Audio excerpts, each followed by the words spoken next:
Hello Pokemon fans, Professor K here for the Pokemon Evolutionaries, and today we are going to be taking a look at a deck that has a ton of potential in the upcoming tournaments, and that is going to be Vespiquen Eeveelutions. There's a lot of different ways you can build this deck. I feel like this way is probably the most consistent and one of the better ways of doing it.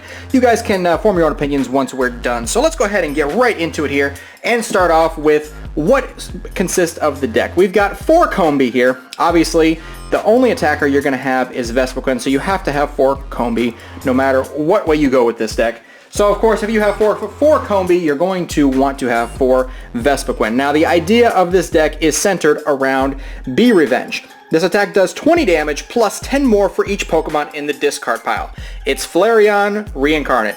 DCE does all the energy requirement that you need. You've got 90 HP, which is a little bit less than the Flareon. We do have free retreat, so that is one thing that is new. Just in case you happen to whiff on a DCE or get hammered away, you have the ability to retreat for free.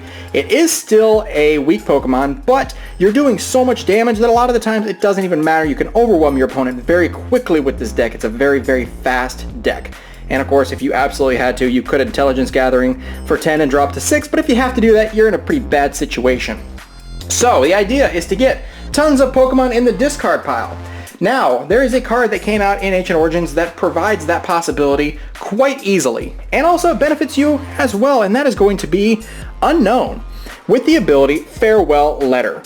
Once during your turn before you attack, if this Pokemon is on your bench, you may discard this Pokemon and all cards attached to it. Doesn't count as a knockout. If you do, draw a card. So to me, it only makes sense to play 4 of these. There's some speculation whether or not there should be 4 or 3. I still think 4 is the way to go. I mean, you're putting a free Pokemon in the discard pile. Yeah, you might start with 1, but if you give up 1 prize, it's not that bad. Not to mention, you have 1 retreat cost, so you can attach 1 energy and hard retreat it if you have to. So I say 4 Unknown is the way to go. And not to mention, it adds a little bit of extra draw support to a deck that doesn't have a whole lot of room for supporters in the first place. So 4 Unknown there. Now it's time for the support. We're going to start off here with 4 Eevees. You can use any of the Eevees that you want. The 60 HP ones are probably a little bit better. I just happen to have these on hand. The Energy Evolution ones, you're probably never going to use that ability, but 4 Eevees, whether you go with this one or the 60 HP one, no matter what. So that way you are able to start dealing damage, hitting for weakness with some of the Eeveelutions here once you get this guy on your bench. Now, the 2 that we're going to go with, only because there's just not a whole lot of need for weakness with the other one just yet. There might be soon, but for now, we're going to go with Flareon with the Flare effect. Each of your Stage 1 Pokemon in play is now a Fire type in addition to its existing types. So now, Vespiquen is a Grass type and a Fire type if you have this down on your bench and in play. So now you're able to hit for weakness on Pokemon that are weak to Fire, such as other Grass Pokemon, such as Metal type Pokemon. So that's really, really good to use there. And in this particular deck, we run 2. I think that's probably the number to go with. It's not too much and it's not too little. A lot of times you end up just getting rid of them, but Flareon is pretty good, so definitely going to want to keep that thing in mind. Alright, so we also have a Jolteon here, a lot of electric weak Pokemon. With electric effect ability, we are able to use it to make a Vespiquen into an electric type as well, a lightning type. We got Fire type and Lightning type. Those are the only 2 that really are going to matter that much in this format right now. So we're going to go with 2 of these, 90 HP. Really, really strong play, I think. And one-shots a lot of things if you're able to hit for the weaknesses. So we'll set that down here. Alright, the next Pokemon we're going to take a look at here is 3 copies of Shaymin EX with the Setup ability.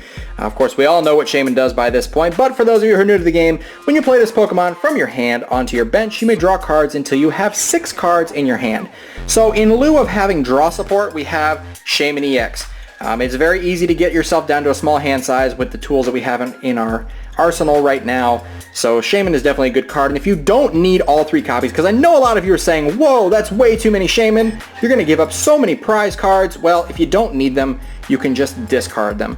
This is just guaranteeing that if you have any prized, you've got a way to get them, and you're able to use its ability to your advantage. Sometimes you need to get a second Shaymin EX, or even sometimes a third in situations where you're really, really stuck in just dead drawing. So 3 Shaymin in the deck is not necessarily a bad thing, and with so many basics in the first place, I feel like that this deck definitely can warrant the space for 3 Shaymins, considering that we have so many basics as it is. Alright, so now we're down to the lines of Pokemon where we have a 1-1 line. We do have 1 copy of Spinarak, So that way we can also use Ariados. Ariados' ability is Poisonous Nest. Once during your turn before you attack, you may use this ability. Both active Pokemon, except for grass types, are now poisoned.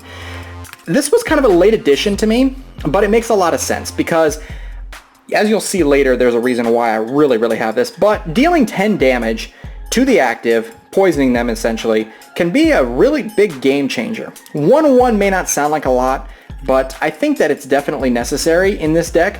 You're only attacking with Vespiquen. There's really no reason not to run it because you're not going to poison yourself because you are using a grass-type Pokemon in the active in the first place. And that extra 10 damage may make the difference between a knockout and definitely not getting the knockout and having yourself in a position where you don't want to be, where you're getting knocked out by your opponent in return, and next turn wasting potential to deal a lot of damage and only dealing a little bit. And the last Pokemon that we're going to take a look at here is Bunnelby with the Omega Barrage Ancient trait, being able to attack twice per turn. We've got Burrow and Rototiller. Both of these attacks are relevant to this deck. There's a lot of times where there's decks that just go through their deck super fast, and Burrow can help discard the top card of your opponent's deck twice, helping to eliminate their deck, maybe decking them out, winning by that. But another thing is being able to use Rototiller to shuffle a card from your discard pile into your deck. If you're facing somebody that's got hammers, you can get your DCEs back this way. You can get a supporter back this way if you absolutely had to. There's a lot of things you can do with Bunnelby. And if you don't need it, you can discard it, and you're dealing 10 damage with it anyways. The retreat cost is a bit heavy, so you're probably going to put it up and start using the attacks until you get knocked out. That's just all there is to it. I mean, there's no way around that. But I think Bunnelby warrants a spot just because it can save your game, or it could win you the game in another way that you may not have thought that you would have in the first place. So that is it for Pokemon. We've got 4, 8, 12, 16, 20, 23, 24, 25, 26 Pokemon. With one Vespiquen, that gives you the ability to do 240 damage worth of Pokemon, plus 20, that's 260, and then if you have Muscle Band, 280. I mean, that's ridiculous. You'll probably never come across that, and if you do, then you're probably playing the game a little bit too risky, but it is possible. So you can see how this deck can do a lot of damage. Alright, so now that we've explained all of the Pokemon, let's move on to the supporter lineup, which is very thin for this kind of a deck, but it works. It works just because you have Unknown draw power and you have Shaymin draw power, so in the first place you don't need a whole lot of draw support. But in the draw support that we do have available to us, we've got 4 Professor Sycamore.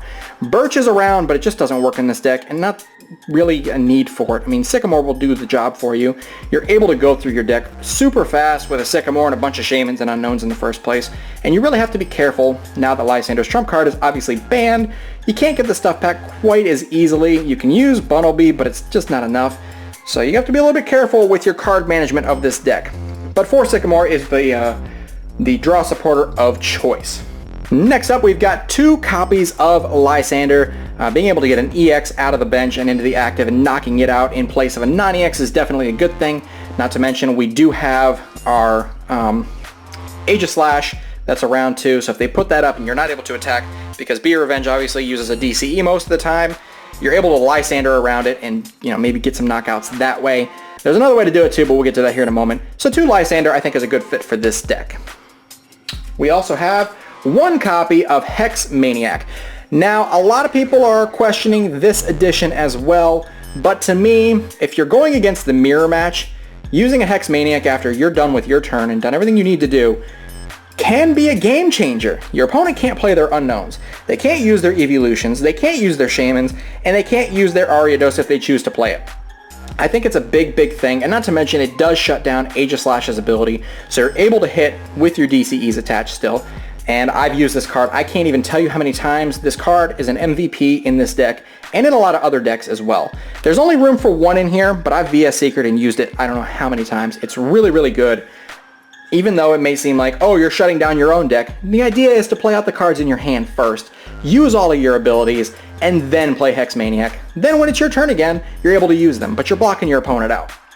Final supporter is Blacksmith. Because you are running Flareon, it only makes sense to use Blacksmith, so you're able to accelerate 2 basic fire energies out of the discard pile if need be, and attach them to a Vespiquen in order to hit, say, Aegislash for instance, we're going back to that reference, and hit them for not only weakness, but now you can hit them because you have basic energies attached. So Blacksmith is a good card in this deck, at least one of in this instance. Moving on to items, we've got 4 copies of Ultra Ball. I struggled whether or not to include Level Ball in this deck, but I decided not to ultimately because we're able to discard Pokemon with Ultra Balls, and we're also able to reduce our hand size to be able to hit, to be able to draw up to 6 cards with Shaymin. So 4 Ultra Ball I think is the way to go in this deck. And even though most of this deck, actually all of this deck except for Shaymin, is searchable with Level Ball, Ultra Ball is still the better play in my opinion. Even though Level Ball can work, I think that Ultra Ball is the way to go, especially with a high count of Shaymin as the deck currently has. Also, in any kind of deck that you need to get rid of Pokemon, whether it be Night March or Vespiquen, 4 Battle Compressor to me is standard. You have to have 4 of them. You need them early and fast. Even if you don't necessarily use them, you can discard them away with Ultra Balls or whatever the case may be. The idea is to compressor away 3 cards and discard them. That's it. I mean, putting Pokemon in the discard pile is what this deck is all about. Not to mention, you can put a supporter in the discard pile via Secret back out. It's a really powerful card, and 4 of them are definitely a solid point in this deck. I don't think any less than that is worthwhile. So there we go. 4 Battle Compressor. Alright, also we have 3 copies of VS Seeker. Being able to get a supporter card from the discard pile and put it into your hand, really, really strong. That's what allows us to play 1 copy of Blacksmith, 1 copy of Hex Maniac. You can get away with playing 1 copy of Lysander if you really want to, and you can get that Clutch Sycamore if you absolutely have to have it. Works out really well for you. You don't need 4 with the low support that's in this deck, but 3 I think is a good number. So there is that. Also, a 3 of would be Muscle Band, dealing 20 more damage to any other Pokemon.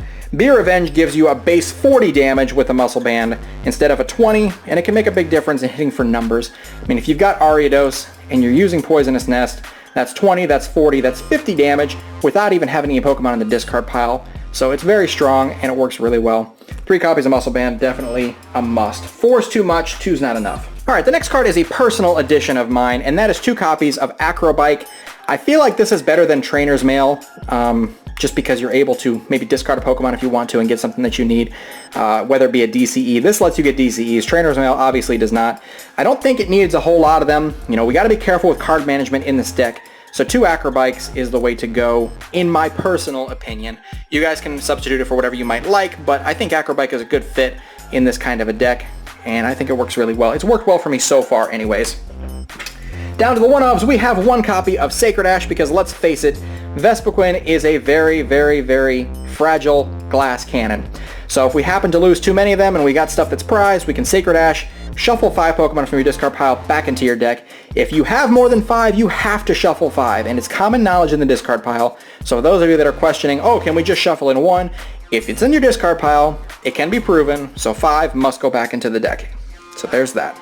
I think it's definitely necessary. I played against a deck in a league challenge that forgot to include Sacred Ash, and it bit them severely. He even said so after the match, so definitely run that. Next up is another personal choice of mine. Again, you can go with Faded Town, but I'm choosing to go with Forest of Giant Plants. Faded Town is really good. I'm not going to discredit it whatsoever, but I have used Forest of Giant Plants more than I've used Faded Town. Being able to evolve immediately into Vespiquen or Ariados can make a big difference in a game. Again, it's a personal thing, but you can definitely go either way. Faded Town and Forest of Giant Plants are both excellent stadium choices, but I think it's definitely important to include only 2 stadium cards because this deck is so tightly packed. Down to the energy, really, really simple. We've got 4 DCE, and we've got 3 fire. I originally had 4 in the list for fire, but I just don't think it's necessary. Not to mention, I hardly ever use the fire energy unless I absolutely have to. A lot of times they just go straight in the discard pile, or it ends up being attached to something like a Bunnelby and being able to use it there. You can also attach it to Flareon if you absolutely have to, but again, if you're using that, you're in a bad situation in the first place, so you're just kind of grabbing at straws. But nonetheless, this is the deck, guys. Hopefully you guys enjoy it. I would love to hear some feedback for you in the comment section down below. Be sure to like the video if you liked it, and of course subscribe for more TCG content, whether it be competitive, pack openings. We do all kinds of stuff on this channel. If you're new, if you're not new, then thanks for watching, of course, and we will see you guys next time. I'm Professor K for the Pokemon Evolutionaries.